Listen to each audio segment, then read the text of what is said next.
আমন্ত্রণ ২১ রাতে। আমাদের আজকের বিষয় গণতন্ত্র ঠিকানা কোথায়। আজকে আমাদের সঙ্গে উপস্থিত আছেন গণমাধ্যম ব্যক্তিত্ব ডাক্তার আব্দুল নূর তুষার, আপনাকে স্বাগত জানাচ্ছি। আমাদের সঙ্গে উপস্থিত আছেন নিউ ইয়র্ক ভিত্তিক সংবাদ মাধ্যম ঠিকানার editor in chief Khaled Mohiuddin, আপনাকে স্বাগত জানাচ্ছি। আমি খালেদ ভাইকে দিয়ে শুরু করতে চাই। আমরা জানি যে আপনি নির্বাচন কাভার করার জন্যই দেশে অবস্থান করছেন বর্তমানে। আমরা গতকালকেও দেখেছি আপনাকে সংবাদ সম্মেলনে, সেখানে ছিলেন, সেটি নিয়ে বেশ আলোচনা চলছে। আপনার কাছে জানতে চাই আসলে নির্বাচন কেমন দেখলেন?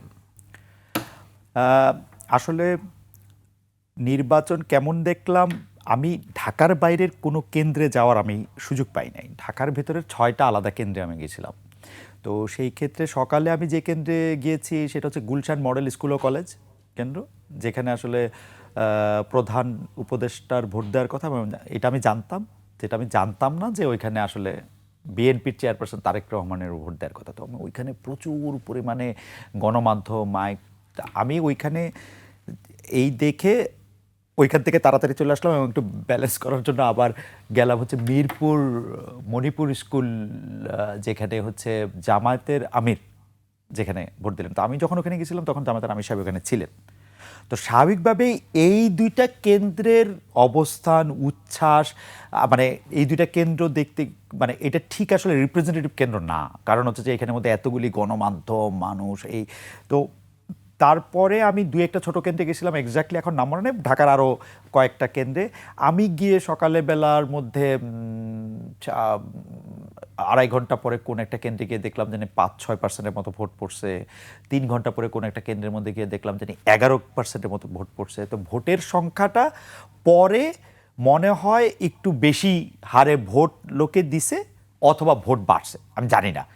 এখন এইটার মধ্যে ইঞ্জিনিয়ারিং হয়েছে না ডাক্তারি হয়েছে আমি ঠিক জানি না, কিন্তু এইটা আমি আমার দেখা থেকে আমি বলতেছি যে আমি আসলে 2 ঘন্টায় যেরকম দেখছি তার 3 ঘন্টা পরে যেরকম দেখছি, তারপরে ভোটের পরিমাণটা যেরকম বাড়ছে সেইটা হইতে হইলে অনেক বেশি পার্টিসিপেশন আসলে পরে লাগবে। এটা হইতে পারে শীতের দিন, আমি জানি না কিছু। ভোটের আগে কিন্তু আমি শেষ করি। কিন্তু আমার ওইখানে মানে আমি যতগুলি কেন্দ্রে গেছি, আইন শৃঙ্খলা রক্ষার দায়িত্বে যারা ছিলেন, প্রিজাইডিং অফিসার, প্রিজাইডিং অফিসার বা পোলিং অফিসাররা বা পোলিং এজেন্টরা যারা ছিলেন, তারা সবাই ভোট ভালো হচ্ছে, ভোটে কোনো সমস্যা নেই, এরকম কথাই বলছেন। আমি স্পেসিফিকলি সবার কাছে জিজ্ঞেস করছি। আপনি নিজে কোনো অনিয়মের চিত্র দেখতে পান? আমি ওনাদের কাছে একদম স্পেসিফিকলি জানতেও চাইছি যে আপনারা কি কোনো অনিয়ম দেখতেছেন, কোনো সমস্যা দেখতেছেন, কিছুর কথা আমি অন্তত শুনি নাই। জি খালেদ ভাই, ভোটের আগে আমরা রাজনৈতিক দলগুলোর কাছ থেকে এই ইঞ্জিনিয়ারিং ডাক্তারির এই সব কথাবার্তা শুনছিলাম। আপনার কাছে আসলে কি মনে হয় যে আপনি নিজেও একটি প্রশ্ন করেছিলেন গতকাল বিএনপি চেয়ারম্যান তারেক রহমানকে, তিনি চমৎকার উত্তর দিয়েছেন। আপনার কাছে কি মনে হয় আসলে এরকম কোনো কিছু কি না ছিল কি? আমার মনে হওয়াটা দিয়া তো আসলে মানে দুনিয়া চলবে না, দুনিয়া চলে হচ্ছে পারসেপশন দিয়া। এখন ঘটনা দিচ্ছে যে কারো কারো পারসেপশন ছিল যে জামায়াতে ইসলামী সরকার গঠন করবে, তো তাদের কাছে মনে হয়েছে জামায়াতে ইসলামীকে ইঞ্জিনিয়ারিং করে হারানো হয়েছে। আমার কাছে মনে হয়েছে যে এইটার তো কোনো তথ্য আমার কাছে নাই, কিন্তু আমি আসলে জামায়াতে ইসলামীর যে ভোট প্রাপ্তি, আসন প্রাপ্তি, তাতে আমার কাছে মনে হয় জামায়াত ইসলামী অনেকগুলি আসনে জিতেছে, অনেকগুলি আসনে ক্লোজ ছিল, অনেক ভোট বেশি পেয়েছে। আমার কাছে ইলেকশন ইঞ্জিনিয়ারিংয়ের কোনো তথ্য আমার কাছে নাই। কিন্তু আমি গতকাল বিএনপির যিনি চেয়ারপারসন আছেন, যিনি আগামীকাল বা পরশু প্রধানমন্ত্রী হিসেবে শপথ নিতে যাচ্ছেন, তার সম্ভবত তাকে আমি এটা জানতে চাইছিলাম যে ইলেকশন ইঞ্জিনিয়ারিংয়ের ব্যাপারটা কিন্তু আসলে তার খোলাসা করতে হবে, কারণ যেহেতু এইটা নিয়ে এত কথা হচ্ছে। আমি এর আগে আর শুনি নাই যে এইটা বিএনপির পক্ষ থেকে কেউ খোলাসা করছেন, অ্যাটলিস্ট এটা নিয়ে কথা বলা হইতেছে, কিন্তু তারেক সাহেবের কাছে তো আর গিয়া কেউ এটা জিজ্ঞেস করতেছে না। সেটি আপনি জিজ্ঞেস করেছেন, এটি আপনাকে ধন্যবাদ। তিনি যে উত্তরটি দিয়েছেন সেটিও চমৎকার ছিল। আপনার কাছে আবারও আসবো, আমি তুষার ভাইয়ের কাছে আসতে চাই। তুষার ভাই, ইঞ্জিনিয়ারিং নিয়ে বেশ আলোচনা ছিল, সেটি আমরা কেউই দেখছি না, সেটি দেখতেও পারিনি।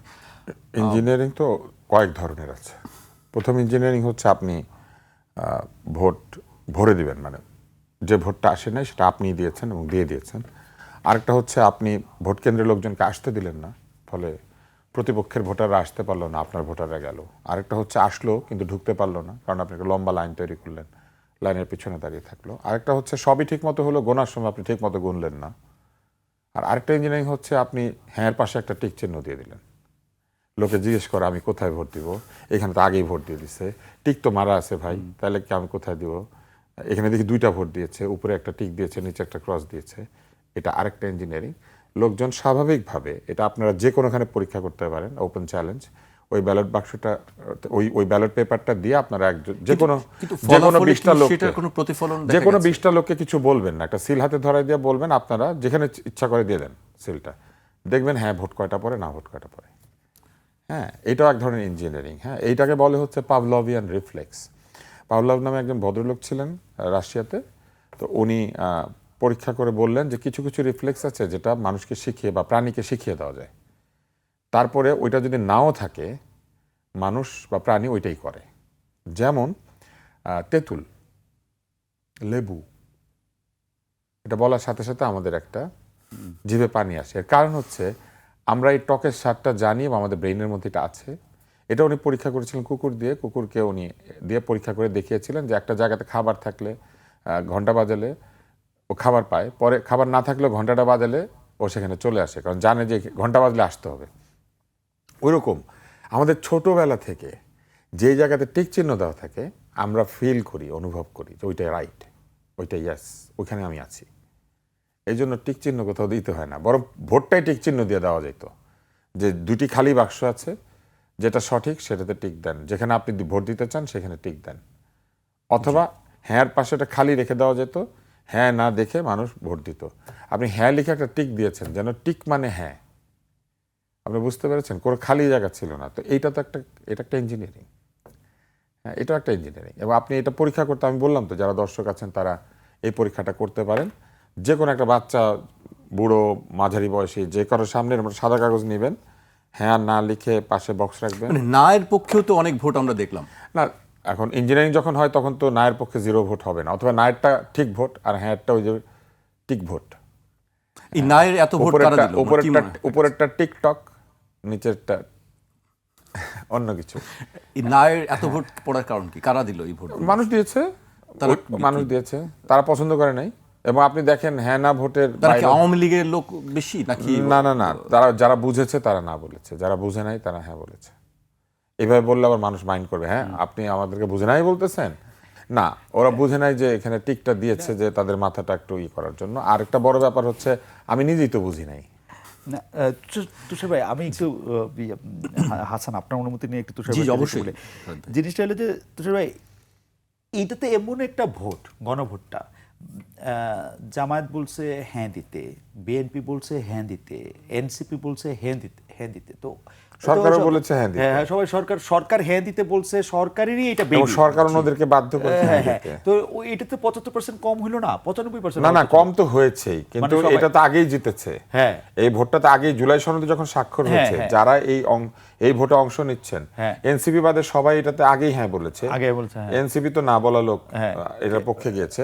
এবং এই হ্যাঁ কেউ ভোটটার, আবার technically এই হ্যাঁ ভোটটার ব্যাপারে বিএনপিও তাদের ম্যানিফেস্টোর মধ্যে বহু জায়গাতে না দিয়ে রেখেছে, হ্যাঁ, তাই না? এই হ্যাঁ ভোটের ভিতরে যে প্রশ্ন আছে, নোট অফ ডিসেন্ট আছে, নোট অফ বেশ কয়েকটা ডিসেন্ট জায়গায়। আছে, সেইগুলিকেও কিন্তু দিয়ে দেওয়া হয়েছে। অতএব এটা নিয়ে আপনি যে প্রশ্নটা করেছেন, ইঞ্জিনিয়ারিং এর প্রশ্নটা ছিল, আমি একটু লম্বা করেছিল, উত্তরটা শেষ করে, কারণ আমি খালেদের কথা খুব পছন্দ করি। ও প্রশ্ন করলে আমার ভালো লাগে। আমরা শুনতে চাই, না, বেশিরভাগ আজকে খালেদ হ্যাঁ, ভাইয়ের কথা শুনতে তো চাই। এখানে শেষ করি। সেটা হচ্ছে যে ইঞ্জিনিয়ারিং এর তো একটা অংশ গেল, এরপরে আরেকটা ইঞ্জিনিয়ারিং হচ্ছে যে কেউ যদি এটা নিয়ে প্রশ্ন করে তাহলে তাকে ধরেন। এবার আমি গল্পটা বলি, সেটা হচ্ছে আমি কি করলাম, আমি দেখলাম যে বহু লোক বহু পরিসংখ্যান দিচ্ছে, তা আমি 2-3 জায়গাতে একটা পরিসংখ্যান পেলাম, তা আমি এটা কপি করলাম, করে পেস্ট করলাম, করে আমি এটাকে ফেসবুকে স্ট্যাটাসে দিয়ে দিলাম। দিয়ে আমি এই যে পাভলভিয়ান রিফ্লেক্সের মতো টেস্ট করলাম, করার পর আমি দেখলাম যে প্রেস উইং বলল আব্দুল নূর তুষার এটা ছড়িয়েছেন। আমি মোটেও এটা ছড়াই নাই, এটা আগেই ইন্টারনেটে ছিল, ফেসবুকে ছিল, আমি শুধু এটা নিয়েছি। এদের অবস্থান হচ্ছে এইরকম যে এরা যাকে মানে পছন্দ করে না তাকে আবিষ্কার করে তাকে ফলস বলতে থাকে। ওদের কাজ ছিল এটা প্রথম যখন এটা বেরিয়েছে তখনই যে এটা ফলস সেটা বলা, এবং এরা এইভাবে মানুষকে বিভ্রান্ত হতে দিয়েছে আগে এবং নিজেরাও বিভ্রান্ত করেছে। এটাও এক ধরনের ইঞ্জিনিয়ারিং। এবং সেই ইঞ্জিনিয়ারিংটা দেখেন একবার হাতে কলমে প্রমাণ করে দিয়েছি, এটা কিন্তু আমার লেখা না, এটা আমি কপি করেছি, পেস্ট করেছি, কিন্তু লিখি নাই এটা কপি পেস্ট। এরা আমার উপরে তাকিয়ে ছিল, তুষার কি লেখে রে, তুষার কি লেখে রে, অন্যরা যে লিখেছে সেটা দেখে নাই, আমারটা দেখার সাথে সাথে মনে হয়েছে আরে এটা তো ফলস, পাইছি রে। ওনারা আমাদের পায় নাই, আমি ওনাদেরকে পাইছি এবং পেয়ে আমি এটা দিয়ে দিয়েছি দেখানোর জন্য যে এরা এইভাবে লেগেছিল, এরা এইভাবে আনিস আলমগীরের পিছনে লেগেছিল।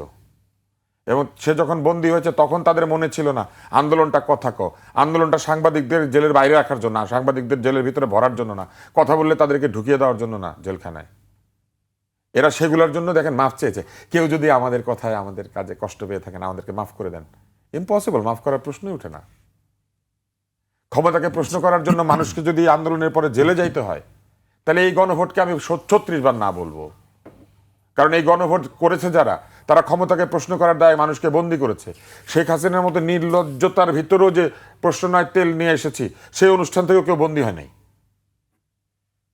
অথচ ফেসবুকে প্রশ্ন করার কারণে মানুষ বন্দী হয়েছে। গণতন্ত্রের ঠিকানা অনেক সুন্দর, কারণ আলহামদুলিল্লাহ যে এই গণভোট হোক আর যেই ভোটই হোক, এই অত্যাচারী অন্তর্বর্তী সরকার বিদায় নিচ্ছেন। তুষার ভাইয়ের কথা শুনছি, আমরা খালেদ ভাইয়ের কাছে আসতে চাই। খালেদ ভাই, অনেক প্রশ্ন আছে, আপনি সবসময় প্রশ্ন করেন, আজকে আপনাকে অনেক প্রশ্ন করতে চাই, সেই সময় হবে কি না। না, প্রশ্ন করেন। আমি শুধু তুষার ভাইয়ের মানে প্রথম কথা হচ্ছে আমি কোনো উত্তর জানি না, সুতরাং আমার কোনো টেনশন নাই। আমি শুধু তুষার ভাইয়ের কথা থেকে একটু বলি যে গত সরকারের সময়টা কিরকম ছিল। গত সরকারের সময় 2015 সালে আমি শেখ হাসিনা সাবেক প্রধানমন্ত্রী, ওনাকে একটা প্রশ্ন করছিলাম একটা সংবাদ সম্মেলনে। ওই এক প্রশ্নের জেরে আমি তারপরে 2018 নির্বাচনের শেষ পর্যন্ত বাংলাদেশে ছিলাম। আমাকে আর কোনোদিন প্রধানমন্ত্রী কার্যালয়ে কোনো অনুষ্ঠানে কখনো কোনো সংবাদ সম্মেলনে অথবা কোনো অন্য কোনো অনুষ্ঠানে কখনো দাওয়াত দেওয়া হয়নি। জেলে তো নেই না, জেলে নেয়, কিন্তু কোনো দিন মানে আমাকে কোনো মানে একদম অনেক ইয়া ছিল। আবার তুষার ভাই জেলে তুষার ভাই জেলে কিছু কিছু লোকরে উনি নিছেও। আমরা যদি একটু মনে করি, আমরা মনে করলে দেখবো যে কার্টুন আঁকার জন্য কিশোরকে জেলে নিছে। আমরা যদি দেখি যে ওই ভাইকে মেরে ফেলছে, মানে আমাদের যে কুমির ইয়া ছিল তুষার ভাই, ওনার নাম জানি কি, যে কিশোর সাথে যাকে জেলখানায় নেওয়া হয়েছিল, উনি জেলখানায় মরে গেছিলেন আসলে। তারপরে আমরা দেখি যে সাইফুজ্জামান শিখর, হ্যাঁ, এই জন্য তো অত্যাচারে বিদায় হওয়ার কারণে আমরা খুশি হয়েছি। Absolutely. ওই একই অত্যাচার হইলে আমরা এই অত্যাচারের বিদায় তো খুশি হওয়ার কথা। অ্যাবসলিউটলি, কিন্তু মানে মানে ঠিক মানে তুলনা করলে আমিও সোহাগকে প্রশ্ন করার দায় আমি টেলিভিশনে ঢুকতে পারি নাই 5 বছর। এক্স্যাক্টলি, হ্যাঁ, তুলনা করাটা আসলে একটা অনুচিত কাজ। কারণ হচ্ছে যে আমি তুষারের সাথে শতভাগ একমত।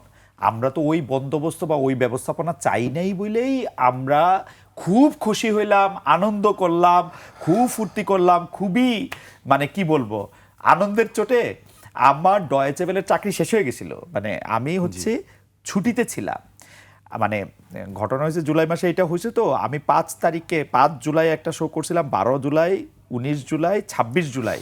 তারপরে হচ্ছে যে এখন আপনি একটা জায়গায় কাজ করলে আপনি অবসর প্রস্তুতিকালীন ছুটি আছে না, সেই অবসর প্রস্তুতিকালীন ছুটিতে আমি চলে গেছি, যেটা আগে থেকে ঠিক করা। মানে আমি এত খুশি হয়েছি, ডয়েচে ওয়েলে যখন আমার ছুটি থেকে আমাকে অনুরোধ করলো যে এত বড় ঘটনা ঘটছে, তুমি আইসা একটু এই অনুষ্ঠান এই 3-4 দিন এটা করে দেওয়া যাও। এবং এইটা তারা মানে কি বিপদে পড়ছে তুষার ভাই জানেন? তুষার ভাইকে বলি ইয়ারে বাদ দেয়া, ওদের বিপদ হচ্ছে ওরা আমাকে আর পে করতে পারবে না, বিকজ ওদের পুরো পেমেন্টের বাদ হয়ে গেছে, মানে শেষ হয়ে গেছে, ওদের সাথে আমার সম্পর্ক শেষ। আমার ফ্রিল্যান্সার হিসেবে কোনো টাকা দিতে পারবেন, because I am not a freelancer. এটা এখন আমাকে পয়সা মানে এটার মধ্যে পয়সা দিতে পারবে না। আমি যদি ওইখানে যদি আমি আহত হই, নিহত হই, আমার মাথার উপরে যদি ওদের কোনো কিছু একটা খুইলা পড়ে, ইউরোপিয়ান ইন্স্যুরেন্স সিস্টেমে আমাকে অনেক টাকা দিতে হবে, হ্যাঁ অনেক ক্ষতিপূরণ দিতে হবে। ওরা মানে এইটা আমাকে ওরা বলা, এবং 3 দিন মানে এটা তো জাস্ট আমি খালি জাস্ট খুশি হয়েছি। আমি তখন আমেরিকাতে আসবো, আমার সব কিছু আমি প্যাক করতেছি, কিন্তু খুশিটার চোটে আমি 5, 6, 7, 8, 4 দিন আমি ডয়েচে ওয়েলেতে আমি অনুষ্ঠান করছি। 1টা 2টা না, 3 ঘন্টা 4 ঘন্টা 5 ঘন্টা পুরাটা সময়। এই যে আমরা খুশি হইলাম, এই খুশিটা আমরা কেন হয়েছি? মানে ইউনূস সরকার আইসা আমাদেরকে চাকরি দিবে, ইউনূস সরকার আইসা আমাদেরকে উপদেষ্টা বানাবে, এই যে ইউনূস সরকার আইসা আমাদেরকে 2টা টাকা দিবে, ব্যবসা দিবে, বাণিজ্য দিবে। আমি তো ওই সময়ই খুব ভালো করে জানি যে ইউনূস সাহেব এখন থেকে আর আমরা চিনবে না। আমি আজকে থেকে আমি আপনার বলে রাখি, আমি আপনার নর্মাল কথা বলি, কেন আমার তুলনা শুনলে আমার রাগ লাগে। তারেক সাহেবকে আওয়ামী লীগ সরকার গত কতদিন মানে তুষার ভাই ডেট মনে থাকে, আমার ডেট মনে থাকে না, মানে একটা সময় থেকে বলা হলো না যে উনাকে আর দেখানো যাবে না, উনাকে আর সাক্ষাৎকার নেওয়া যাবে না। ওরও 2 বছর আগে থেকে, মানে মোটের উপর 5 বছর আগে থেকে আমি জনাব তারেকের একটা ইন্টারভিউর জন্য আমি পিছিয়ে পিছিয়ে ঘুরতেছি। ইন্টারভিউ দেয় নাই তো দেয় নাই, যে আচ্ছা ঠিক আছে আমি কারোর সঙ্গে কথা বলতেছি না। তারপর তো কথা বলতে শুরু করলো, আজকে বিবিসি, কালকে আল জাজিরা, পরশুদিন রয়টার্স, তো কথা বলে, এখনো তো দেয় নাই। এটি কারণ কি? আমরা ইন্টারভিউ নিতে গেলে সবসময় দেখা যায় যে আমরা পিছিয়ে থাকি, যারা ফরেন মিডিয়া যেগুলো আছে তারা সবসময় পেয়ে যায়। আমার মনে হয় যে ফরেন মিডিয়ার একটা গ্ল্যামার এটাকে আকর্ষণ করে। কিন্তু আমার ক্ষেত্রে আমি বলি, আমি তো ডয়েচে ভেলে, আমি তো ফরেন মিডিয়াতে ছিলেন এবং বাংলাদেশের মিডিয়াতে উনার ইন্টারভিউ নেওয়া বন্ধ। আমি মানে ওই যে উনার প্রেস টিম 2-1 জন তো এখন আছে, উনাদের কাছে জানতে চাইলে যেতে পারবেন। মানে আমি কোনো স্টোন আনটার্ন রাখি নাই, দেয় নাই তো ইন্টারভিউ। এখানে আসার পরেও তো আমার ডয়েচে ভেলের সাবেক কলিগ আরাফাতকে উনি ইন্টারভিউ দিল, আমাকে দিল না তো, দেয় নাই তো। এবং আমি বলি, এটা তো প্রধানমন্ত্রী হওয়ার আগেই দেয় নাই, প্রধানমন্ত্রী হওয়ার পর আরও দিবে না। এখন এটা বলতে পারে যে ভাই ভাল লাগে না, বা তোমার ভাল লাগে না, বা তোমার প্রতিষ্ঠানের ভাল লাগে না, এই জন্য দেই না। কিন্তু ঘটনা এরকম আবার নাও হইতে পারে, আমি ঠিক জানি না। দুটি বিষয় হতে পারে। আমরা সবসময় দেখি যে পরিবর্তন হয়েছে। আপনি যেটা বলছিলেন যে ডক্টর ইউনূস সাহেব, আপনি ভাবছিলেন যে তিনি এখন আর আমাকে চিনবেন না, আমাকে আর ইন্টারভিউ দিবেন না, এরকম তো আমরা অনেকের ক্ষেত্রেই দেখি। এই বিষয়গুলো কেন হয়? এটি কি ক্ষমতায় যাওয়ার পরেই না, এইটা যেটা হয় যে ক্ষমতায় যাওয়ার পরে বা ক্ষমতায় থাকাকালীন সময় কিছু লোক মনে করে যে আমি কোনো আনকমফোর্টেবল কোশ্চেনের সম্মুখীন হব না, এক্স্যাক্টলি আমার কোনো কোশ্চেনে আমি আনকমফোর্টেবল হব না। আপনারা বলতেছেন তো যে তারেক সাহেব গতকাল কোশ্চেনটা ভালো হ্যান্ডেল করছে, কিন্তু আপনি যদি তারেক সাহেবের পাশে আপনি মির্জা ফখরুলকে দেখেন, যারে দেখে আমার আরো বেশি হাসি পাইছে। মির্জা ফখরুল সাহেব তো হাত নাইরেটার এরকম একটা এটা দেখে আমার আরো বেশি আমি হাসতেছিলাম, কারণ আমি প্রশ্ন করার সময় আমি এটা আমার একটা প্রকৃতি, যে আমার কাছে মনে হয় যে এটাকে ইউফেমিজম বলে, যে আমি একটা ভালো, এবং আমার সাথে যে কারো কোনো ব্যক্তিগত দ্বন্দ্ব সংঘাতের জায়গায় আমি না, সেইটা আমি মনে করি যে এটা ক্লিয়ার করা দরকার। আসলে আমি না, আমার কাছে মনে হয় আজকে আপনি দেখবেন যে এই প্রশ্ন করাটা নিয়ে, তুষার ভাই, এই প্রশ্ন করাটা নিয়ে সবচেয়ে বেশি আপত্তি জানাইছে হচ্ছে আমাদের এনসিপির ভাইরা, তো বা জামাতের ভাইরাও মনে হয়, কিন্তু এনসিপির যে ভাইদের আমি চিনি আর কি, ধরেন হাসনাত আব্দুল্লাহ একটা স্ট্যাটাস দিয়ে বলছে কি তৎসম শব্দটা ব্যবহার করে, অভয় শব্দটা আসছে, যে সাংবাদিক কি আসলে এইভাবে কাউকে প্রশ্ন করতে পারে? 100 বার পারে। ইউনূস সরকার ভয় দেখায় নাই, অভয় প্রশ্ন করা জিজ্ঞেস করবে না। প্রথম কথা হইল, আমার এই যদি অভয় দেন কয়ে কিন্তু আমি তার অভয়ের জন্য থামি নাই, আমি একই জায়গায় এটা বলছি, সঙ্গে সঙ্গে আমি সঙ্গে সঙ্গে বলছি এটা হচ্ছে একটা বাগধারা 3 শব্দের। আমি সেইটাই বলতে নিছিলাম। আমি আমার একজন গবেষক বন্ধুকে আমি অনুরোধ করছি যে দেখতে যে হাসনাত আব্দুল্লাহ বা আসিফ মাহমুদ সজীব ভুঁইয়াকেও প্রশ্ন করার সময় আমি যদি অনুমতি দেন তবে এটা বলি, এটা আমি বলছি কিনা, কারণ এটা আমার মুদ্রা দোষ, এটা আমি বলি। অভয় দেন, অনুমতি দেন,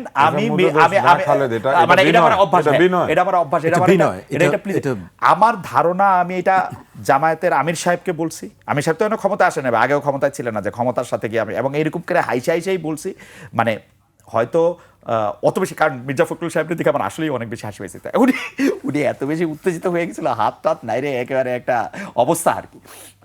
আমার মনে হয় যে আমি জামায়াত ইসলামের আমিরকে অবশ্যই যদি অনুমতি দেন এটা বলছি, এটা হাসান সাহেবকেও বলছি, আমার ধারণা এটা আমি আসিফ মাহমুদ সজীব ভুঁইয়াকেও বলছি।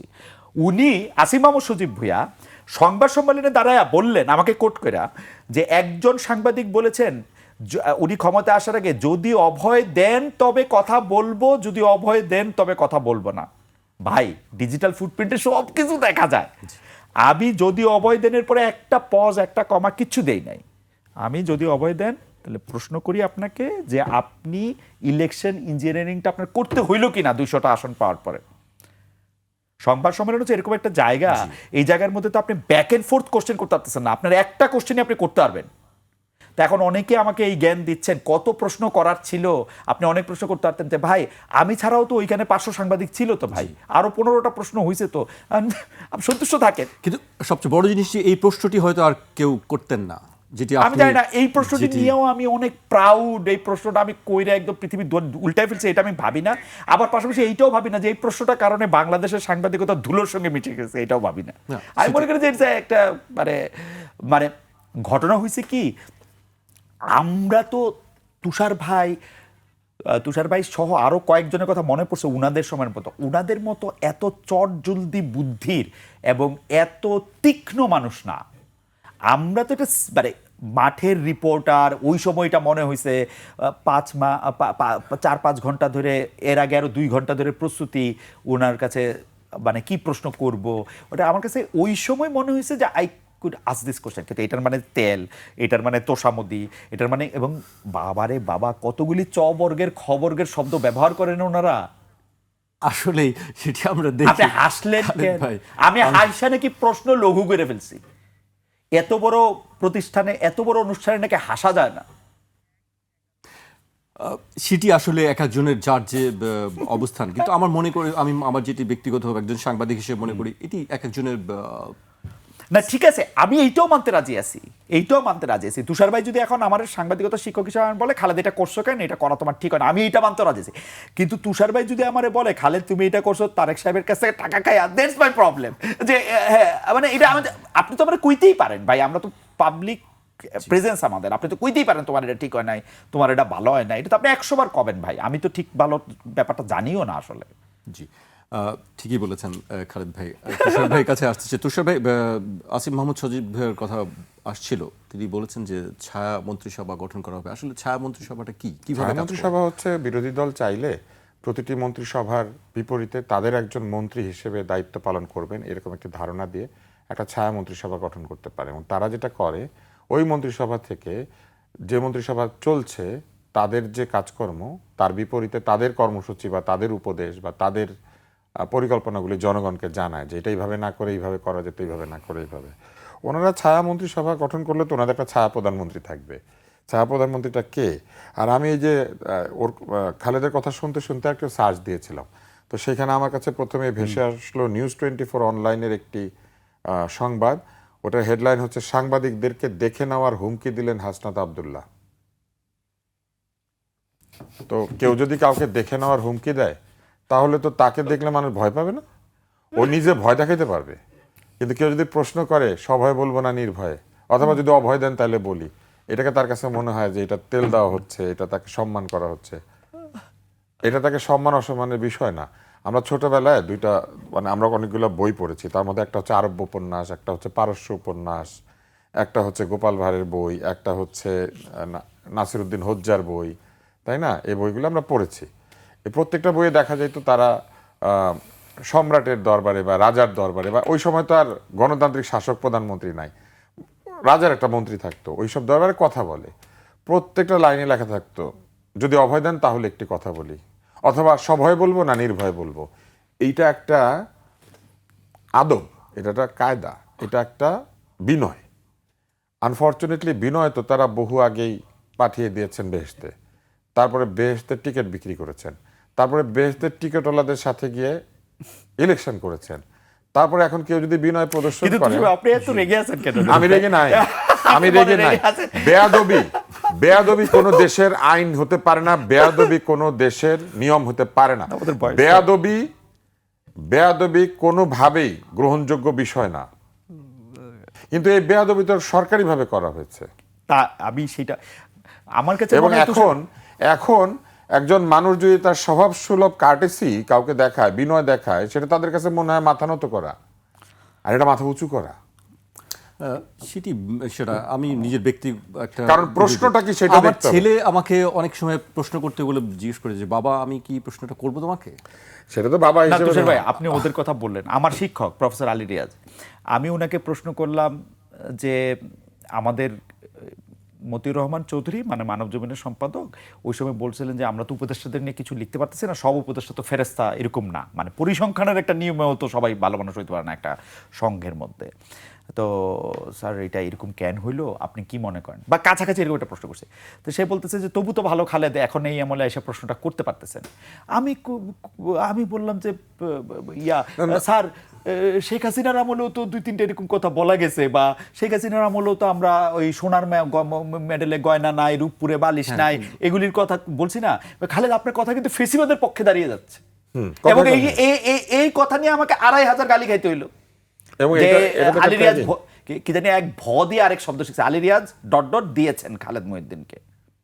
এবং এটা তো একটা ট্যাগিং, এই ট্যাগিং তারা করে গিয়েছে। এবং এবং এবং আলিরা যেটা আপনি বললেন, নোয়িং ভেরি ওয়েল, উনি আমাকে 30 বছর ধরে চিনেন, তারপরে উনি এটা বলতে পারলেন যে খালেদ আপনার কথা ফেসিবাদের পক্ষে চলে। খালেদ ভাই, এটা শেষ হবে কোথায়? মানে এই এটা সব শেষ হবে- আমলে কি আমরা এই ট্যাগিং এর শিকার হতে থাকবো? না, সাংবাদিকরা? তুষার ভাই কোক এটা, আমি তুষার ভাইয়ের কথা মুখের কথা কাটে নিছি, আমি- পরে তুষার ভাই বেয়াদবকে আমার কথা আমি বলতে পারে। আমি খালেদের কথা পছন্দ করি। আমার মানে আমি ওর সাথে ঘন্টার পর ঘন্টা দিনের না, পর আমরা দিন অনেক আড্ডা দিয়েছি। আমরা আমরা একসময় একমত হয়েছিলাম যে বাংলাদেশের কয়লা তুলে আমাদের পোড়ানো উচিত, কারণ এই কয়লা পরে দেখা যাবে আমাদের সোনালী কয়লা হবে। আর তুলতে দিবে সোনালী না। কয়লা, হ্যাঁ। এই যে এখন এবার ট্রাম্প ঠিক সাহেব আর আছে। এই কয়লা কিন্তু তুলতে দিবে না, শেষ। এখন গ্যাস কিনতে বাধ্য করেছে এবং সেটা আবার চুক্তি করে এসেছে জনাব প্রধান উপদেষ্টা। হ্যাঁ, তো আমি আপনাকে একটা কথা বলি, রমজান মাসে এখনো বাকি আছে, উনি রমজানের যে একটা শুভেচ্ছা বাণী থাকে না, ওটা উনি দিয়ে দিয়েছেন। এটাও উনি তারেক রহমানকে এখন দিতে দিচ্ছেন না, আগেই উনি দিয়ে যাচ্ছেন। আসেন আমরা আসল জায়গাতে আসি।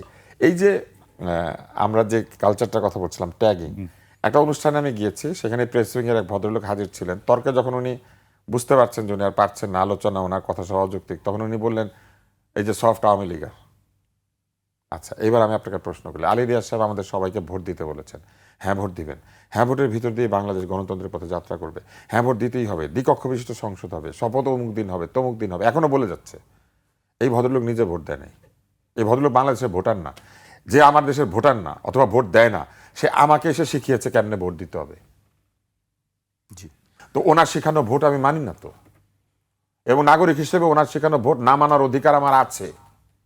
এই অধিকার কেড়ে নেওয়ার অধিকার বাংলাদেশের তো নাই, বিশ্বের কাউকে দেওয়া হয় নাই। আমার নাগরিক অধিকার আছে, যে লোক আমার এখানে ভোট দেয় না সে আমারে ভোট দিতে বলবে আর আমি তার কথা মতো ভোট দিব। আগে একটা ভোট দিতেন, দিয়া প্রমাণ করতেন আপনিও হ্যাঁ পক্ষে আছেন। আপনি বাংলাদেশের ব্যালট বাক্সকে ভোট দেওয়ার উপযুক্ত মনে করেন নাই, এবং এই প্রশ্ন করা যায় না ওনাদের সময়। না। ওনারা বহু প্রশ্ন করতে দেন নাই। না, কিন্তু তুষার ভাই, আপনি কি মনে করেন না যে যেমন ধরেন আপনি আমারে একটা কথা বললেন, কিন্তু সেই কাজটাও কি আপনার করতে হবে? আপনি তো আমার নির্দেশ দিয়ে বা নির্দেশ পরামর্শ এটা দিতেই পারেন, যেটা আপনি করেন না। করতে হবে কোন জায়গায়, আমি আপনাকে কেন? ব্যাপারটা বুঝিয়ে বলি। হ্যাঁ। আপনি আমাকে বলছেন দেখেন বাংলাদেশের সকল মানুষের একটা কাজ করা উচিত, তখন আপনাকে ওই কাজটা করতে হবে। আচ্ছা, ওনারা সবাইকে বলছেন বাংলাদেশের সব মানুষের হ্যাঁ ভোট দেওয়া উচিত। কিন্তু উনি যদি বাংলাদেশের মানুষ না হন, তাহলে কি তাহলে করবেন? বাংলাদেশের মানুষ না হইয়া বাংলাদেশের জিনিসপত্র ঠিক করতে আসছে কেন? কেন ওই যে বিদেশি কোচ আসে না? আপনি গর্ডন গ্রিনিজ দিয়ে কত ভালো ভালো খেলাইলেন আপনি বাংলাদেশে। হ্যাঁ হ্যাঁ হ্যাঁ, বিদেশি কোচ আছে। এই যে দেখেন খালেদ আমার সাথে এখন উপস্থাপকের রোলে অনেকদিন বিদেশে থাকি বলে আপনার লোকে তো আসেন। এই বিদেশি কোচকে আমরা কি করেছিলাম আপনার মনে আছে? ঢাকা দিয়ে বাইর করে দিয়েছিলাম। না, ঢাকা কেন দিয়েছিলাম মনে আছে? উনি বলেছিল বাংলাদেশ টেস্ট স্ট্যাটাস পাওয়ার উপযুক্ত হয়। হ্যাঁ, হ্যাঁ। তো আমার কথা হচ্ছে ওইখানেই, হ্যাঁ। আমি উপযুক্ত না, হ্যাঁ। এই জন্যই তোমাকে নিয়ে আসা হয়েছে। তুমি উপযুক্ত করতে পারো নাই, আবার বড় কথা। তো তুমি নিজে ভোটটা দাও না। আর তুমি কি কোথাও বলেছো যে তুমি আমার দেশের নাগরিক না? তুমি কোথাও বলেছো উপদেষ্টার হিসাব দিল তুমি দিবা না? আমি ওনাকে তুমি করে বলছি, এটা ওনাকে বলছি না, আমি ভক্ত ভাষায় এসে বলছি। উনি আপনি এবং উনি 100 বার আপনি। উনি আমার বড় ভাই, উনি একসময় বিতর্ক করেছেন, আমি ওনাকে অনেক শ্রদ্ধা করি, কিন্তু আমি ওনাকে ওই শ্রদ্ধার মধ্যে থেকেই এই সমালোচনাটা করতে চাই। আমার বড় ভাই হওয়ার জন্য তো তাকে একটা শ্রদ্ধার উপযুক্ত তার জায়গা থাকে। কিন্তু তুষার ভাই, আপনি যেগুলি তার দোষ কইতেছেন, এটা দোষ না। মানে আপনি যেগুলি তার কইতেছেন এগুলি তো আমার কাছে দোষ লাগতেছে না। বিদেশি একটা লোক যার জন্ম বাংলাদেশে, সে বাংলাদেশটা উদ্ধার করতে তো আসতেই পারে। হ্যাঁ, আসতে পারে, হ্যাঁ। অবশ্যই। কিন্তু আপনি উদ্ধার করে দিলেন যখন, মনে করেন আপনি মাঠে ঘাস লাগিয়েছেন। এই পুরা ইলেকশনে তো শুধু আলী রিয়াজ স্যার জিতছে, হ্যাঁ। 77% ফ্লাইং কলার। এক্স্যাক্টলি, উনি ফ্লাইং জিতেছেন। কলার। হ্যাঁ। আর এবং উনি জিতার আগেও জিতছে, সবাইরে কনভিন্স করে ফেলাইছে। হ্যাঁ, এবং একটা টিকও দিয়ে দিয়েছে আগে, যা করার তাই করেছে। এখন কিন্তু উনি নিজে ওই টিকের পক্ষে গিয়ে একটা সিল মারে নাই। এই নির্বাচনের কোথাও উনি অংশ নেয় নাই। যে সংবিধান বদলানোর জন্য উনি গণভোট করছেন, সেই সংবিধান বদলের পক্ষে ওনার হ্যাঁ নাই। জি, তুষার ভাই, তারপরে বিরোধী যাবেন। আরেকটা জিনিস খালি আমি আপনাকে বলে দিই, সকল উপদেষ্টা সম্পদের হিসাব দিল, উনি দিল না কারণ উনি নাকি বেতন নেয় নাই বলেছে একটা। আরেকটা হচ্ছে উনি আসলে এইখানে ট্যাক্স দেয় না, উনি এখানকার করদাতা না। কিন্তু আমরা কি কে করদাতা আর কে করদাতা না তার সম্পদ জানতে চেয়েছি, নাকি বাংলাদেশের দণ্ডমুণ্ডের কর্তা হয়ে যারা বসেছিলেন তাদের সম্পদ বেড়েছে কতটা, কমেছে কতটা, আয় করেছে কতটা, সেটা জানতে চেয়েছি। এমন কি হতে পারে না খালেদ যে আপনি আসলেন এবং তারপরে আপনি এখানে আসার পরে দেখা গেল আপনার আমেরিকার অ্যাকাউন্টে স্ফীত হয়েছে? যদি প্রফেসর মোহাম্মদ ইউনূস তার বিদেশে থাকা সম্পদের হিসাব দিতে পারে, যদি আরো একাধিক উপদেষ্টা তাদের বিদেশে থাকা সম্পদের হিসাব দিতে পারে, আলী রিয়াজ সাহেব দিলেন না কেন? কারণ আলী সাহেব বেতন নেন নাই, আপনার সাথে তার কোনো আর্থিক লেনদেন নাই, আমার সাথে উনাকে আমার সাথে যে আর্থিক লেনদেন নাই এটা প্রমাণ করার জন্য তো তার সম্পদের হিসাবটা দিতে হবে, যে দেখেন আপনার সাথে আমার আর্থিক লেনদেন নাই। আমি আমার বসকে দিয়েছি, সেটা একটা প্রফেসর ইউনুসকে বস তো ওনার কাছে হিসাবটা চায় আমাকে আমার প্রডিউসার বারবার বলছে বিরতিতে যেতে হবে, ওই যে ওনাকে তুষার ভাই আপনি এখন বিরতিতে যান, আমাকে বলছে বিরতিতে যেতে অনেকক্ষণ ধরে, আমি যেতে পারছি না। আপনি এখন বিরতিতে যান। দর্শক একটি বিরতি নিচ্ছি, ফিরছি এখনই।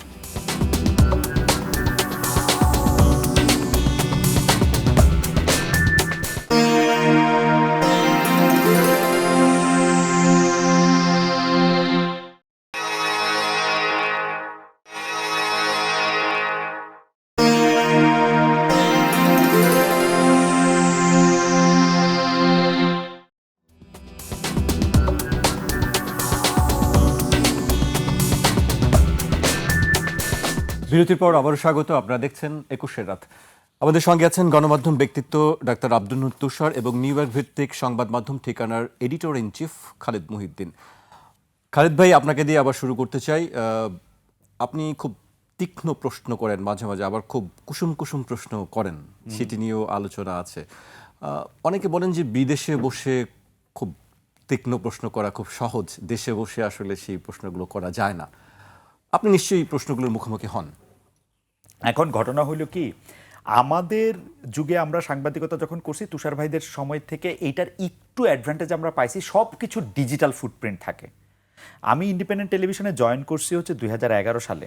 তো 2011 সালে আমি একটা টক শো করতাম, ওটার নাম হচ্ছে আজকের বাংলাদেশ। এই আজকের বাংলাদেশটা আমি করে গেছি হচ্ছে 2019 সাল পর্যন্ত। 2014 থেকে আরও 2টা অনুষ্ঠান সেখানে যোগ হয়েছিল, একটা হচ্ছে এডিটর স্পিক, একটা হচ্ছে রাত 9টার বাংলাদেশ, মানে রাত 9টার খবরটা আমি পড়তাম আমার 2জন কলিগ সহ। এখন ঘটনা হইতেছে যে আমি তীক্ষ্ণ প্রশ্ন করতাম না, কুসুম কুসুম প্রশ্ন করতাম, এটা সাবজেক্টিভ। কালকের প্রশ্নটাও যদি আমি বলি যে তারেক সাহেবের প্রশ্নটা তীক্ষ্ণ ছিল না কুসুম কুসুম ছিল নাকি তেলবাজি ছিল, সেইটাও সাবজেক্টিভ। কিন্তু আমি 3 রকমই দেখতেছি এবং 3 রকম জ্ঞানই পাচ্ছি।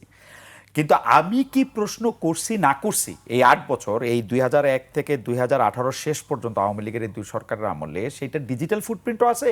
আবার এটা যারা দেখছেন তারা দেখছেন। আমার তো আমি জার্মানিতে যাওয়ার পরে তুষার ভাইকে আমার ছাত্রজীবন থেকে, মানে ছাত্রজীবন মানে অনেক ছোটকালের জীবন থেকে টেলিভিশনে দেখে চিনি, কিন্তু ব্যক্তিগতভাবে চিনিও আসলে আমাদের ইউনিভার্সিটি জীবন শুরুর সময় থেকেই। মানে ব্যক্তিগত মানে একদম ঘনিষ্ঠতা নাই, দূর থেকে তুষার ভাইরে দেখা চেনার অর্থে আর কি বলতেছি। তো আমি তুষার ভাই আমাকে যেরকম বলছে যে খালেদ তুমি চলে যেতেছো জার্মানি, এটা কি ঠিক হলো? এখানে তো আসলে আমাদের তো এখানে অনেক কিছু করা ছিল, এটা তো কেন তুষার ভাই এই কথা বলছে? কারণ হচ্ছে আমার আজকের বাংলাদেশে অনুষ্ঠানটা দেখা ওনার কাছে মনে হইতো মানে আমি অনেক লোকের মধ্যে একজন যে হচ্ছে মানুষকে প্রশ্ন করতে পারে, এবং যেটা বিব্রতকর প্রশ্ন হইতে পারে, অনেক সময় মানুষের জন্য একটু আটকানা প্রশ্ন হইতে পারে। এটা যেমন তুষার ভাই বলছে, এরকম অন্তত বাংলাদেশের আরো বহু লোক বলছে। একজন লোকের কথা বলার দরকার নাই, সার্চ দিলে এর অনেকগুলি আবার আসেও, মানে ইন্ডিপেন্ডেন্ট টেলিভিশনের হাজার হাজার টক শো এখানে রয়েও গেছে। এবং শেখ হাসিনার কথা আবার বলতে হয়, বেশি বেশি শেখ হাসিনার কথা আবার বলতেছে, এটা একটা কেমন শোনাতেছে যায় না। কিন্তু আমি এই প্রশ্ন করার পর শেখ হাসিনা প্রধানমন্ত্রীর আসনে বসে বলছে, রাতের বেলা টক শোতে আপনি যখন আমাদের লোককে পেঁচিয়ে পেঁচিয়ে ধরেন সেগুলো আমি দেখি। তা এখন দেশে থেকে প্রশ্ন করলাম না বিদেশে থেকে প্রশ্ন করলাম, এই যে ছাত্রলীগের নূররে মারা, তার আগের থেকে গণপরিষদের এই কোটা আন্দোলনের জন্য মারা, আমি ছাত্রলীগের নেতাদের যে প্রশ্ন করছি, এইটা আমার মনে হয় এরপরে তো আরও মনে করেন ইউটিউব ইয়েতে আরও অনেক বেশি অনেক কিছু ভিউ হয়েছে, কিন্তু ওই সময় ওইটা ছিল হচ্ছে যেটাকে বলা হচ্ছে আমরা আজকালকার যুগে যেটাকে বলি হচ্ছে ইন্টারনেট ব্রেক করা। দি ফার্স্ট পার্সন যারা যে না ফার্স্ট পার্সন আমি এগুলি কমু না, মানে আমার কাছে মনে হয়েছে যে এই ছাত্রলীগের 2 জনরে একদম নাম ধরে ধরে বলা, আপনাদের কে কাজ দিছে কে। আমি আজকের বাংলাদেশ করছি ইন্ডিপেন্ডেন্ট টেলিভিশনে, যেটা শিরোনাম ছিল তুষার ভাইয়ের আলাপ কইরা ছাত্রলীগ তুই চাস কি?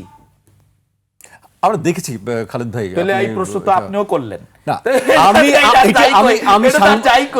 আমি সাংবাদিক হিসেবে করিনি, আমার প্রশ্ন ছিল না, আমি মানুষের আমার কাছে মনে হয় যে আমার মনে আছে, আমি একটু অ্যাড করি, খালেদ আমাকে একবার দাওয়াত দিল আজকের বাংলাদেশে। আমি কেন?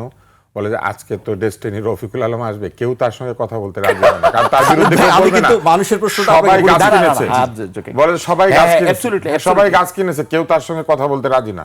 সে আমাকে নিয়ে গেলাম, আমরা তাকে ধরলাম ওখানে, এবং সে এই ডেস্টিনি রফিকুল আলমকে এক্সপোজ, এই রফিকুল কি ভদ্রলোক, তাকে হ্যাঁ, এক্সপোজ করলো, রফিকুল আমিনকে এক্সপোজ করলো, এবং উনি স্বীকার করতে বাধ্য হইলো যে খালেদ এবং আমি আমরা এমএলএম বুঝি।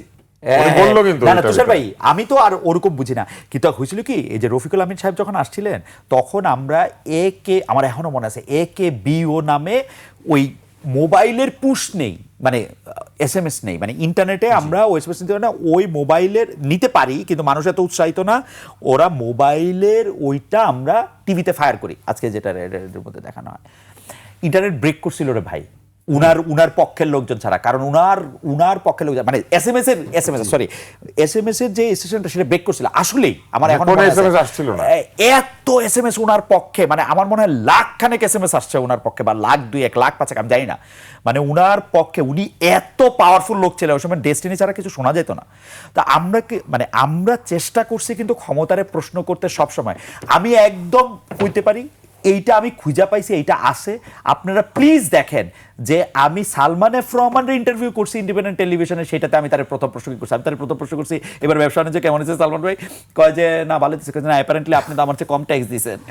না, আমরা আপনার একাধিক ইন্টারভিউ দেখেছি এবং জি। সেখানে আপনি যেটা বলছেন সেটি একেবারে আমরা পুরোপুরি দেখেছি যে এটির প্রতিফলন ঘটেছে। আপনি কাউকেই মানে আমি ছাড়েননি প্রশ্ন করতে, যেটি ক্ষমতাকে প্রশ্ন করার কথা বলেন। আপনি কখনো চিন্তা করেননি যে আমি কাকে প্রশ্ন করছি?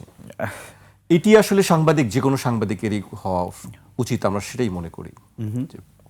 না, আমি আমি আমি আপনি ওইটা যে আপনি প্রশ্ন করছিলেন, তবে আমি একটু স্বীকার করি ভাই, আওয়ামী লীগের আমলে এমন একটা পরিস্থিতি শেষ 3-4 বছর, মানে আমি তো তখন বিদেশে, এমন একটা পরিস্থিতি, এমন একটা আবহ সৃষ্টি করা হয়েছিল, এটা একটা কাফকায়েস্ক সময়, যে আপনি আসলে জানেন না আপনার কি হবে।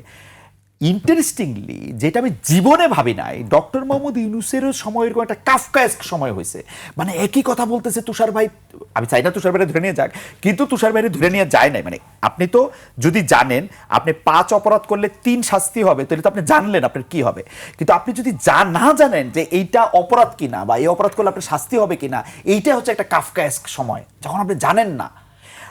আনিস আলমগীর ভাইকে এখন উনারে, এই যে তুষার ভাই প্রতিটা অনুষ্ঠানে এটা বলতেছে, কিন্তু প্রতিটা অনুষ্ঠানে বইলে আরো 20 টাকা বেশি খাইতেছে, কিন্তু উনি কিন্তু বলতেছে ওই আওয়ামী লীগের আমলে সাংবাদিকদের কথা বলতেছে, আওয়ামী লীগ আসলে কিন্তু উনারে কিছু দেয়ও না, দিবেও না, বরং আরো অন্য ঝামেলা করে। কোনো সরকার আমাকে কিছু দেয় না। কোনো সরকার না, আমরা জানি এটা। না, কিন্তু সেটা বলে সুবিধাভোগী, কিসের সুবিধা? হ্যাঁ, বরং যদি মুখ বন্ধ রাখতাম, টিভি চ্যানেলের 5টা টিভি চ্যানেলের মালিক থাকতাম। না, উনি তো নাগরিক টিভির সিইও হয়ে গেলেন না আওয়ামী লীগ সরকারের আমার মধ্যে। বস ছিলেন। হ্যাঁ, নাগরিক গেলাম, টিভির ছাড়লাম CEO গেলেন, কেন? হ্যাঁ, উনি ছাড়লেন কেন? এত তো সুখ। আবার আমারে বলে যে কি সালমান এফ রহমানের সুবিধাভোগী। ভাই, সালমান এফ রহমানের গাড়িতে যেই সময় পতাকা লাগছে, I left independent television, left my country. আমি কোনোদিন বিদেশে থাকা আমার জন্য অপশন ছিল না। আমি বলবো সরকার আমার করছে না, আমি বাংলাদেশে কোনো মিডিয়াতে তখন কাজ করার মতো পরিবেশ আমার কাছে মনে হয় না। মানে এখন আপনি কইতে পারেন যে ভাই অমুক কাজ করছে, তমুক কাজ করছে, এটা করছে, কিন্তু আমার কাছে মনে হয় না আর এটার মধ্যে আর কোনো উপযুক্ততা আছে। তো তার মনে হওয়া আমারে এখন, এমন কি আপনি দেখেন মির্জা আব্বাস তার একটা, এটা তো বলছে নিউ ইয়র্কে একটা লোক আছে না, একটু ইয়েটে করে সালমানের কেশিয়ার ছিল। আমি সত্যি, মানে আমি কোনোদিন আইন হাত তুলে নেওয়া, হুমকি দেওয়া, ধমকি দেওয়া টাইপ না, কিন্তু আমার কিন্তু যদি ওই টাইপ, মানে আমি যদি ওই টাইপ হইতাম, তাহলে আমার অনেক কষ্ট লাগছে আসলে, সত্যি কথা, যেটা একটা বোবা কষ্ট। এবং এই যে ক্ষমতায় আসলে আমার এই প্রশ্নগুলি করে রাখা, এই যে তুই হাসলি কেন, আমি হাসছি, তুই আমার ক যে তুই হাসছস কেন, তুই আমার এটা দিয়া তুই তেল দিয়া ভাসিয়ে দিচ্ছে। আওয়ামী লীগের সময় বলে আমি তেল দিছি, তুই দেখছস আমার জীবনে আওয়ামী লীগের সময়, তুই জানোস আমার সম্পর্কে। তো স্যার, আরেকটা অভিজ্ঞতার কথা বলি। আজকেই একজন বিজয়ী প্রার্থীর পক্ষ থেকে শুভেচ্ছা জানানো হয়েছে, মিষ্টি পাঠানো হয়েছে। তাদের একটি কথা ছিল যে সমালোচনা শুনতে চাই আপনাদের কাছ থেকে। এইটা আসলে পজিটিভ, কিন্তু বাস্তবে কি আমরা সেটি দেখতে পাবো? কি মনে হয় আপনার কাছে? অতীতে আমরা দেখতে পাই নাই। সমালোচনা শুনতে চাই বলেন, কিন্তু সমালোচনা করার পর মনে হয় যে শুনতে চেয়েছিলেন জানার জন্য যে কারা কারা সমালোচনা করে, এবং তারপর তাদের উপরে তাদের অন্তত তারা না হলেও তাদের যারা লাল্লু পাঞ্জু বাহিনী থাকে তারা চড়াও হয়। এই পর্যন্ত আমি আমার বিভিন্ন লেখার নিচে বহু মানুষকে এসে আমার কথা বলার অধিকার কেড়ে নেওয়ার জন্য ওকালতি করতে দেখেছি। আমি যখন স্ট্যাটাস দিয়েছি বা কোথাও কথা বলেছি, আমার বক্তৃতা শোনার পরে আমাকে প্রচুর গালিগালাজ সহ্য করতে হয়েছে।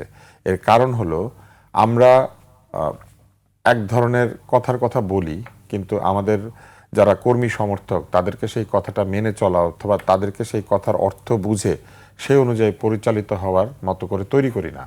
আমরা শুধু মুখে বলে দিই। আপনি বলেন পৃথিবীর সবচেয়ে বড় প্রতারণা করা হয়েছে একটা বাক্যে, সেই বাক্যটা হচ্ছে আপনারা মন খুলে সমালোচনা করবেন। মন খুলে সমালোচনা করার পরে মানুষ কারাগারে গেল। মন খুলে সমালোচনা করবেন এই কথা বললেন কেন আপনি? এবং এই প্রশ্নটা করলেও কারাগারে যাবে কিনা মানুষ সেটা নিয়ে চিন্তিত থেকেছে। কেন একটি পরিবর্তিত পরিস্থিতি, যে পরিস্থিতিতে মানুষ গান গাইছে কথা ক কথা ক, মানুষ গান গাইছে শোনো মহাজন, সেই রকম একটি পরিস্থিতিতে কি কারণে মহাজনের কথা বিশ্বাস করায় সে আগের মতোই পরিণতি বরণ করতে হলো? কেন একজন ভেটেরান জার্নালিস্ট যিনি ইরাকে দাঁড়িয়ে বোমা পড়ছে তার পেছনে যেই হোটেল রুমে তিনি ছিলেন নেমে এসে উপস্থাপনা করছেন সংবাদ, গিয়ে দেখেন যে ওই প্যালেস্টাইন হোটেলে ওই জায়গাতে বোমা পড়েছে এবং লোকজন মারা গিয়েছে। সেই রকম একজন ভেটেরান জার্নালিস্ট যে ইরাককে ডরায় নাই, যে মিসাইলকে ভয় পায় নাই, তাকে কেন কোর্টে দাঁড়িয়ে বলতে হলো ক্ষমতাকে প্রশ্ন করা আমার কাজ, এবং সেই কাজের জন্য আমাকে অভিযুক্ত করা হয়েছে? লজ্জা পায় নাই কেউ? আপনি সমালোচনার কথা বললেন জাস্টিস এবিএম খায়রুল হককে। আমি এখন প্রফেসর আসিফ নজরুল জানতে চাইতেছি যে প্রফেসর ইসলাম, আপনি আমার একটু বলেন তো যে জাস্টিস এবিএম খায়রুল হককে ইয়া করার কারণ কি? এই প্রশ্ন আমি অ্যাটর্নি জেনারেলকেও করছি, যে এর কারণ কি?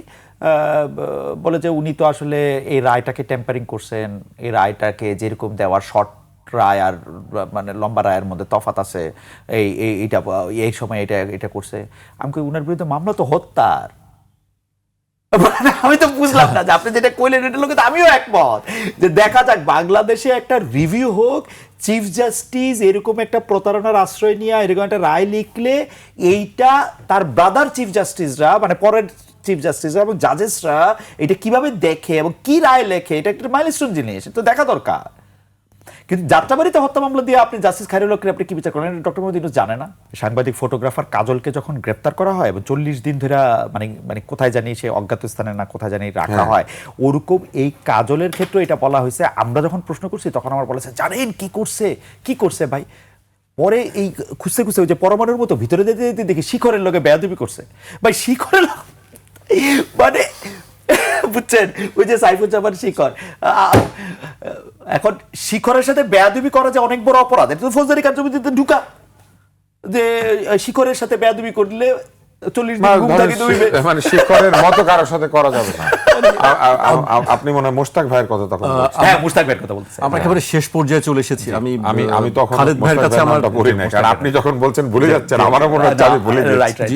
আমি শেষ পর্যায়ে চলে এসেছি, শেষ করতে হবে আমাকে। খালেদ ভাইয়ের কাছে বেশ কয়েকটি ছোট ছোট প্রশ্ন থাকবে এবং সেগুলোর উত্তর চাইবো। গালিগালাজকে কিভাবে দেখেন? আমার কাছে খুব খারাপ লাগে গালিগালাজ। মানে ঘটনা হইতেছে যে আমি অসম্ভব অপছন্দ করি গালিগালাজ, এবং গালিগালাজ আমার কাছে কোনো স্মার্টনেস মনে হয় না। আমার অনুষ্ঠানে এসে একজন একটা এরকম একটা কি জানি একটা শব্দ টব্দ বলছে, আমি তাকে বলছি যে আমি সরি, আমি এটা নিতে পারতেছি না, আপনি কি ভাই, আপনি কিরকম লোক, এইটার জন্য সে অনেক খেপছে। তারপর বলে খালেদ মহিউদ্দিন বাংলাদেশে থাকছে, কোনোদিন গালি টালি শুনে? হ্যাঁ শুনছি ভাই, আমি নিম্ন মধ্যবিত্ত পরিবারের ছেলে, আমি অলমোস্ট মানে সুমন যখন গান গায় 10 ফুট বাই 10 ফুট এবং এটা নিয়ে দুঃখ করে, তখন আমি বুঝি না, কারণ আমি নিজেই 10 ফুট বাই 10 ফুট ঘরে থাকি, আমি বুঝি না এর মধ্যে দুঃখটা কোথায়। যে গড় 10 ফুট এবারে, কিন্তু আমি গালিগালাজ একটা মানুষকে, কারণ হচ্ছে কি একটা মানুষের মানবিক মর্যাদায় আঘাত দেওয়াটা আমার কাছে সবচেয়ে বড় একটা কষ্টের, মানে এটা আমার খারাপ কাজ মনে হয়। আপনি কারো কান্দারে উঠবোস করালেন, কারো গালি দিলেন, এগুলি আমার কাছে ঠিক কাজ মনে হয় না। জি, এ পর্যন্ত আসলে যতগুলো ইন্টারভিউ নিয়েছেন আপনি, কার ইন্টারভিউটাকে আপনি সবচেয়ে বেশি ইয়ে রাখবেন, বা আপনি আপনার চাওয়ার জায়গা যে আমি তার ইন্টারভিউ করতে চাই? না না, সেটা তো অবশ্যই। আমি আসলে সাবেক দুই প্রধানমন্ত্রী যারা ছিলেন, বেগম খালেদা জিয়া এবং শেখ হাসিনার ইন্টারভিউ আমি অনেকবার করতে চাইছি, এটা করতে পারি নাই। শেখ হাসিনার ইন্টারভিউ করতে গিয়ে দেশে বিদেশে ধাওয়াও খাইছি। সুইজারল্যান্ডে জেনেভাতে গিয়া পুলিশ লাগাই দিছিল শেখ হাসিনার, এখান থেকে পুলিশ দিয়ে বের করে দিছিল, বুঝছেন। আমি জার্মানি থেকে গেছি জেনেভায়, গিয়ে ওইখানে বসেছিলাম, ওইটার মধ্যে থেকেও বাইর করে দিচ্ছে। ওইটা তার কোনোদিন হইল না। তো এখন বাংলাদেশের সরকার প্রধান বা রাষ্ট্রপ্রধানরা আমার ইন্টারভিউ করা হয় না। আসলে ডক্টর মোহাম্মদ ইউনূস আমি ইন্টারভিউ করছি, কিন্তু তিনি যখন আসলে সরকার প্রধান না, মানে ফেব্রুয়ারির 2024, তো আসলে আমার কোনো রাষ্ট্রপ্রধান বা সরকার প্রধানকে ইন্টারভিউ করা হয় নাই। সামনে যারাই রাষ্ট্রপ্রধান আছে, যারা সরকার প্রধান আছে, যারা দলের প্রধান আছে, তাদেরকে ইন্টারভিউ করে। এখন দলের প্রধানের মধ্যে বিরোধী দলের নেতা অবশ্যই আমির সাহেব হবেন, আমির জামাতের আমির শফিকুর রহমান সাহেব। তো শফিকুর রহমান সাহেবকে আমার 2বার ইন্টারভিউ করার সুযোগ হয়েছে। শফিকুর রহমান সাহেব আমাকে আলাদা রকম ভালোবাসেন আর কি, মানে তার একদম প্রকাশ, মানে এই ভালোবাসা আবার মানে খুবই খুবই খুবই। তো ওনার ইন্টারভিউ আমি 2বার করতে পারছি, কিন্তু যিনি প্রধানমন্ত্রী ওই যে কি জানি ইংরেজিটা বললো, প্রধানমন্ত্রী in waiting, PM in waiting না, ওই পিএম ইন ওয়েটিং কে আসলে ইন্টারভিউ করার ইচ্ছা ছিল, কিন্তু এটা করা হয়নি। কাদেরকে সবচেয়ে টাফ মনে হয় ইন্টারভিউ ক্ষেত্রে? পলিটিশিয়ান না স্পোর্টসম্যান বা আদার্স? না, আমি কিন্তু আসলে প্রতিদ্বন্দ্বী হিসাবে ইন্টারভিউ যে দিচ্ছে তারে কোনোদিন আমি দেখি নাই। মানে এটা মানে আমার হয় কি, বোকা লোকরা যেইটা না এইটা মানুষ বুঝা ফেলে। আমার ক্ষেত্রে হয়েছে এই দশা। আমি কোনোদিন কোনো একটা ইন্টারভিউ যে দিতেছে তারে আমি কোনোদিন প্রতিদ্বন্দ্বী ভাবি না। ধরেন আমি এখন সাকিব আল হাসানের ইন্টারভিউ করতেছি, কোনোদিন কোনো জায়গা থেকে সাকিব আল হাসান আমার প্রতিদ্বন্দ্বী হবে, মির্জা ফখরুল ইসলাম আলমগীর আমার কোনোদিন প্রতিদ্বন্দ্বী হবে। কিন্তু আমি আমার একটা মানে আমার পার্সোনাল গর্বের জায়গা থেকে আমি একটা জিনিস বলতে পারি যে আমি একবার ইন্টারভিউ করছিলাম আইনমন্ত্রীরে, আনিসুল হক সাহেবরে। আনিসুল হক সাহেবের কিন্তু জিনিসটা হলো যে তিনি অনেক রকম ক্রিমিনাল অ্যাক্টিভিটির সাথে তিনি জড়িত, মানে যেগুলি হচ্ছে যে ধরেন বিচার বিভাগের নিয়োগ, আমি ওই সব ক্রিমিনাল অ্যাক্টিভিটির কথা কইতেছি, বিচার বিভাগের নিয়োগ থেকে শুরু করে ওই যে পদোন্নতি, পদায়ন, জুডিশিয়ারিরে খুব কন্ট্রোলে রাখা, এগুলি ক্ষেত্রে তার অনেক বদনাম আছে। কিন্তু তারে বলা হয় one of the finest mind যারা বাংলাদেশের লিগ্যাল প্র্যাকটিস করে। তো আমি উনাকে একটা ইন্টারভিউ করছিলাম, এইটা আমার কাছে মনে হয়েছে যে আমার অনেক প্রস্তুতি ছিল, আমার কলিগরা আমাকে অনেক সাহায্য করছে, এবং উনার মতো এরকম একটা আমি যদি খুবই সম্মান নিয়েও বলি, তাহলে যদি বলি যে খুবই পিচ্ছিল একজন মানুষকে যে এইটা আমার মনে হয় এরকম বেশ কয়েকটা আছে আমার এই মুহূর্তে তার কথা মনে পড়লো। শেষ প্রশ্ন, বাংলাদেশের স্বাধীন সাংবাদিকতার ভবিষ্যৎ কিভাবে দেখেন, এবং যারা সাংবাদিকতা পেশায় নতুন আসছেন তাদের জন্য আসলে আপনার পরামর্শটা কি থাকবে? আচ্ছা, প্রথম কথা হলো যে আপনি যখন স্বাধীন সাংবাদিকতার ভবিষ্যৎ বলেন তখন মনে হয় যে এই জিনিসটা আসলে এক্সিস্ট করতেছে। এখন সাংবাদিকতার স্বাধীনতাটা কিন্তু এখন আমরা জোর করে যে যতটুকু স্বাধীনতা আদায় করতে পারি সে নিজে নিজে ততটুকু স্বাধীন হই। প্রাতিষ্ঠানিকভাবে প্রতিষ্ঠানটা স্বাধীন না হলে আসলে কিছু করা যায় না। এখন এই প্রতিষ্ঠানটা স্বাধীনতার পিছনে অনেকগুলি আপনি যদি দেখেন পিলার এখানে আটকায় থাকে, কখনো মালিক হয়ে যায় পিলার। আমার মনে আছে যে অনেকগুলি টেলিভিশনে আমি দেখছি যে মালিকের স্ত্রীর জন্য একটা বিট থাকতো। এমনি আমি দেখছি যে এইটা একটা খুবই ভয়ঙ্কর ব্যাপার যে বিজ্ঞাপন খুবই একটা ব্লকেট হয়ে দাঁড়ায়। বিজ্ঞাপন দাতারা আয়সা বলে ওরকম একটা অনুষ্ঠান বানায় দেন। তুষার ভাই এগুলির বহুতবার হাটকায় দিছে। আয়সা স্পেসিফিকলি বলে চ্যানেল আইয়ের ওই অনুষ্ঠানের মধ্যে একটা অনুষ্ঠান বানান, এই 21 টিভির এই অনুষ্ঠানটার মধ্যে একটা অনুষ্ঠান বানান, সময় টিভির মতো এই অনুষ্ঠান। তো ওইটা যথেষ্ট ফ্রিডম, মানে হাজি বিরিয়ানি খেতে গিয়ে হাজি সাহেবের বিরিয়ানি রেসিপি দেয়া বলে এরকম একটা বিরিয়ানি বানায়। মানে এই স্বাধীন সাংবাদিকতার ক্ষেত্রে এইটা আমি মনে করি যে এগুলো অনেক বড় পিলার, মানে ব্লক যেটা আপনাকে অতিক্রম করতে হবে। এইটা আবার অনেক সময় সাংবাদিকরা কোনো না কোনো কিছু আদায় করতে গিয়া, হয়তো বিদেশে ফেরার টিকিট, হয়তো বিদেশে ঘোরার টিকিট, হয়তো আমি জানি না আরো সামান্য জিনিস। কারণ প্রধানমন্ত্রীর ভবনে যে কয়দিন, মানে 2015 আগ পর্যন্ত যে কয়দিন গেছে, চা ছিল ঠান্ডা, খাবার ছিল খারাপ, মানে ওইটাও ভালো না খেতে, মানে এর চেয়ে বেশি কিছু কিন্তু ওইখানে দাঁড়াইলো, একটা ছবি তুললো, মানে অতি অল্পতেও মানে এগুলি নিজের উপরে আরোপ করে, আল্লাহ এত বড় একটা মানুষকে দেখছি, আমার কাছে মনে হয় যে এগুলি জায়গার থেকে আমাদের উদ্ধার পাওয়া না পাইলে স্বাধীন সাংবাদিকতার ভবিষ্যতের ক্ষেত্রে প্রাতিষ্ঠানিকভাবে এইটার জায়গাটা যদি পরিবর্তন না হয়, এবং তাইলে এটার মধ্যে ঝামেলা। আর নতুনদের জন্য যারা আসছে এই প্রফেশনে, আইসেন না, আপনি না করছেন সাংবাদিকতায়, আসেন না। সাংবাদিক ইজ ডাইং, সাংবাদিক তো করবেন। আমরা তো সবাই পারফর্মার রে ভাই, আমি যদি সাংবাদিক হইতাম তাহলে আমার সাংবাদিকতার প্রশ্ন হিসেবে বিবেচনা করতাম, আমার বিবেচনা করা হয় পারফর্মার হিসাবে। আপনি দেখেন এখানে বিখ্যাত একজন লোক আওয়ামী লীগের সাবেক সাংসদ, সে আমি হাসি কেমনে হাসলাম সেটার কথা কইতেছে ধরেন 1 ঘন্টা করে, হাই সেকেন্ড এরকম হয়ে রয়েছে, এইটার একটা স্টিল ছবি দেয়া তো ধরেন এটা করতেছে। আমরা তো পারফর্মার, আমরা জার্নালিস্ট কোথায়? আমি তো জার্নালিস্ট নাই আরো বহু বছর, কোথায় আমরা জার্নালিস্ট? আমরা তো পারফর্মার সবাই। জার্নালিজমের মধ্যে থেকে আপনি কেন জার্নালিজমের মধ্যে আসবেন? বিকজ এর মধ্যে গ্ল্যামার আছে, আপনার টেলিভিশনে দেখা যায়। আর কিসের জন্য আপনি আসছেন? আপনি বলেন তো, যা পারে আপনি কিসের জন্য আসছেন সাংবাদিকতায়? না, আমাকে 25 বছর আগে আমি যেদিন প্রথম যাই সেদিন আমাকে বলা হয়েছিল যে একদিন তুমি পস্তাবে, কেন সাংবাদিকতা আসছো। না, ওইগুলি কথা মুখস্থ কথা বড়রা সবসময় তুষার বাড়ি কইছে ডাক্তার হইলে পস্তা বা ইঞ্জিনিয়ার হইলে পস্তা, এরা পস্তাইতেই থাকে, এরা অতৃপ্ত আত্মা, এরা পস্তাইতেই থাকে। এবং আগের জেনারেশনের এইটার একটা খুব কমন কথা, আমি ওইটার জায়গায় আমি যাচ্ছি। আমাকে দুইটাই বলেছে, ডাক্তারি ছাড়লা এটার জন্য পস্তাবা, আবার বলেছে ডাক্তারিতে আসছে এই জন্য পস্তাবা। আমি যেদিন মেডিকেল কলেজে বলার জন্যই বলে, আমি যেদিন মেডিকেল কলেজে ভর্তি হতে যাই, আমার সিনিয়র ভাষায় দেখা আর কি। আমি কিন্তু মেডিকেল কলেজে তখন ভর্তি পরীক্ষাও দেই নাই, আমি জানি যে আমি মেডিকেলে পড়বো, তো আমি সোজা চলে গেলাম যে যেখানে পড়বো দেখে আসি। তো ঢুকে এক বড় ভাষায় দেখা, ওই বড় ভাই এখন আমেরিকায়, উনি আমাকে বলে তুমি কেন আসছো? আমি বললাম যে মেডিকেলে ভর্তি হবো। বলছে খবরদার, আচ্ছা তুমি বুয়েটে যাও। আচ্ছা, আপনি যদি অনুমতি দেন তাহলে আমি একটা কথা শুধু বলে রাখতে চাই, সেটা হচ্ছে যে আসলে ঠিকানায় জয়েন করার পরে কোনো টক শোতে এই প্রথমেই আসা হলো আমার। তো এইটার জন্য আমি একটু বলে রাখি যে আমি মানে বাংলাদেশের বাইরে যারা বাংলাদেশি আসেন, সে ডায়াসপোরা নিয়ে আসলে আমাদের কাজ করার স্বপ্ন, এবং সব বাংলাদেশের সেরা লোকরা একটা প্ল্যাটফর্মে আসুক সেই স্বপ্ন আমি দেখি অ্যাক্রস দ্য মহাদেশ। এবং দেশের বাইরের যে দেশ, সেইটাকে আমি আসলে একটু অ্যাড্রেস করতে চাই। সাংবাদিকতার ভবিষ্যৎ বলতে আমার কাছে সাংবাদিকতার ভবিষ্যৎ এখন ওই জায়গায় গেছে, কারণ আমি নর্মালি এখন পলিটিক্স, ক্রাইম, যা যা কিছু ঘটে দেশে পাল্টায় ফেলানো বা খুব বিপ্লব করা বা তুষার ভাইয়ের মতো মাস্টারি করে সবগুলিকে লাইনে আনা, ওগুলির মধ্যে আমি আসলে আর নাই। কারণ আমি কি বলে মানে আমার কাছে যেটা মনে হয়েছে যে আমি নতুনদের নিয়েই একটু কাজ করতে চাই, এবং দেশের বাইরের যে বাংলাদেশটা আছে সেইটা নিয়ে আমার আসলে কাজ করার ক্ষেত্রে আমি মনোযোগী হতে চাই, যেটাকে আমি ডায়াসপোরা মিডিয়া বলে I want to do this. জি, আমরা মানে খালেদ আলী রিয়াজ হইতে চায় না, না, না, মানে এখানে এসে সাংবাদিকতা শিখাতে চায় না, বরং সারা পৃথিবীতে বাংলাদেশিদেরকে আমি আসলে এক জায়গায় করতে চায়। আমাকে জি, এটি অবশ্যই আমি কোনদিন বিদেশে গেলে না, অবশ্যই তো সবাই। জি, আমাকে শেষ করতে হচ্ছে।